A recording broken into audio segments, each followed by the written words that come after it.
चलिए दोस्तों बात करते हैं इस एक और नए क्वेश्चन के बारे में। इस क्वेश्चन में एग्जामिनर ने कहा इफ ए स्क्वायर प्लस में बी स्क्वायर अपॉन में सी का स्क्वायर और ये बराबर है आपका बी स्क्वायर प्लस में सी स्क्वायर अपॉन में ए स्क्वायर इजकल टू में सी स्क्वायर प्लस में ए स्क्वायर अपॉन में बी स्क्वायर बराबर में है 1 अपॉन में के, और के जो है 0 के बराबर नहीं हो सकता।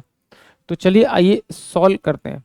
जब भी इस प्रकार क्वेश्चन करते हैं तो थोड़ा सा ऑप्शन की मदद ले लेते हैं। अगर मैं यहाँ पर रखता हूँ के की वैल्यू 2 तो ये मेरे पास में प्रूफ होना चाहिए 1/2। अगर मैं 1 रखता हूँ तो ये मेरे पास में 1 आना चाहिए, 0 में रख ही नहीं सकता। तो इसकी वैल्यू अगर मैं के की वैल्यू 1/2 रखूंगा तो ये मेरे पास में 2 हो जाएगा।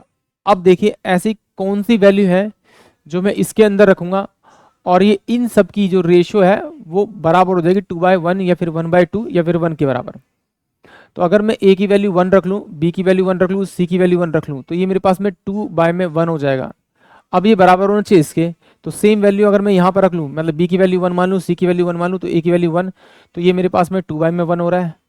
बराबर में ये मेरे पास में आपका 1 1 और 1, तो ये बराबर में हो रहा है आपका 2/1, यानी कि जो वैल्यू मुझे 2/1 रेशियो देगी वही के की वैल्यू होगी, और वो ये हो नहीं सकती, ये हो नहीं सकती, यानी कि 2/1 क्या होगा जब के की वैल्यू 1/2 होगी।